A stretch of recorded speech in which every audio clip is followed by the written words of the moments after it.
per l'ospitalità, prima cosa. Grazie ai colleghi per aver partecipato e grazie a tutti voi per aver accettato il nostro invito. Ha detto benissimo il collega Panettoni che per quanto riguarda la dotazione di dati è molto più fornito di ciascuno di noi, essendo presidente di Astra Nazionale, pertanto ha un panorama molto più vasto. Io mi limito a quello nostro regionale. So che queste cose le abbiamo già dette già da un po', sono già 2 o 3 anni che le diciamo e voi cortesemente le riscontrate, però ripeto, è sempre tutto vero e è sempre tutto peggio. Vale a dire che, come immagino sappiate, nel progetto di bilancio che è stato depositato e che, se non vado errato, dovrebbe cominciare ad essere discusso domani, la dotazione per il settore del trasporto risulta di 255 milioni, vale a dire da più di 3 anni a questa parte sempre meno. L'anno scorso pensavamo di aver toccato il fondo con i 260 che ci erano stati assegnati. Ricordiamo poi la grossa battaglia, come vedete benissimo i colleghi, che abbiamo fatto per il fondo di assestamento per recuperare una decina di milioni in più.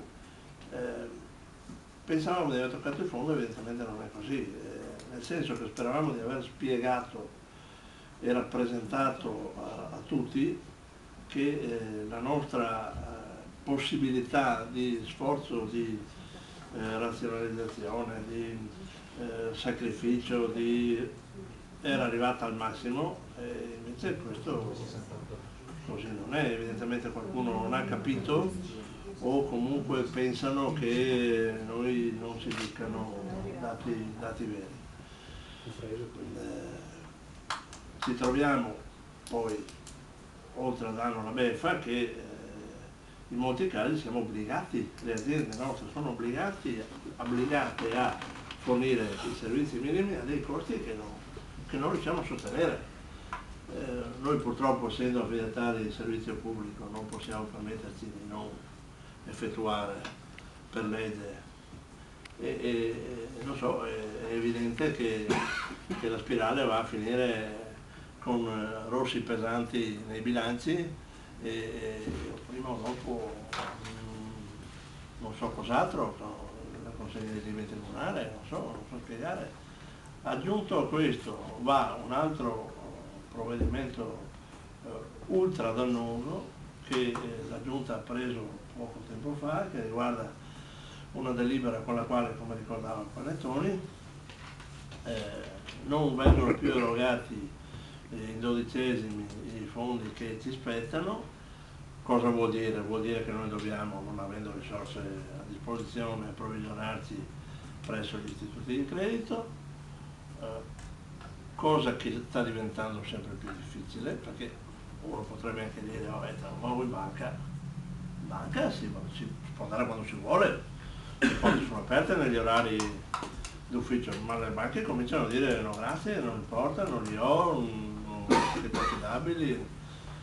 Quando invece dicono che li danno, ci troviamo di fronte che anche con trattative tiratissime i tassi ci producono dei risultati che io, per vostra comodità, poi se volete vi faccio avere, se non le avete già, vedo che qualcuno già li ha.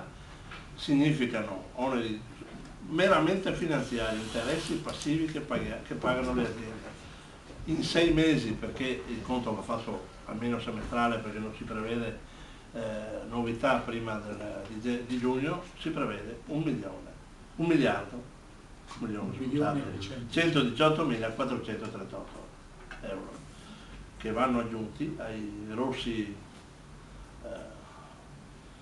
bordeaux che già abbiamo nei nostri bilanci. 1.118 di interesse da pagare in 6 Di oneri finanziari, a livello veneto. Okay. Qui dopo, se vuole, li ha divisi per azienda nella tabellina.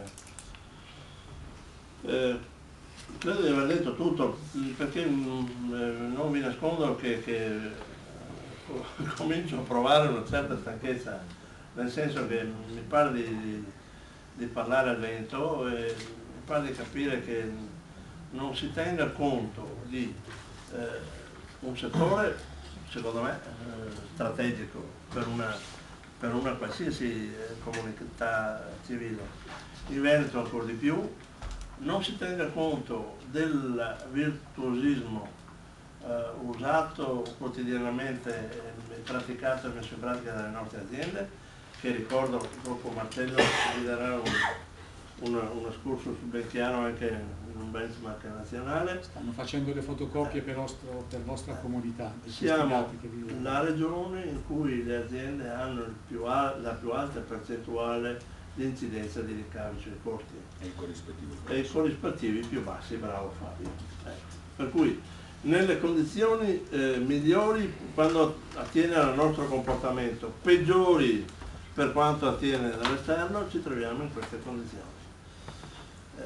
Non so più cosa dire, devo anche confessarvi che in una riunione fatta qualche giorno fa e anche in uno scambio di vedute avute ieri con i colleghi stiamo pensando a qualche forma di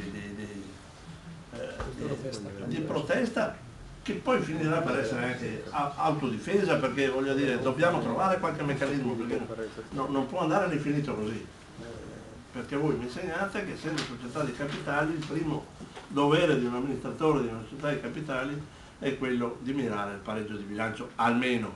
Io aggiungo invece che correttamente in economia una società di capitali deve tendere a creare valore, non a mantenere quello che ha, perché se no non va più niente.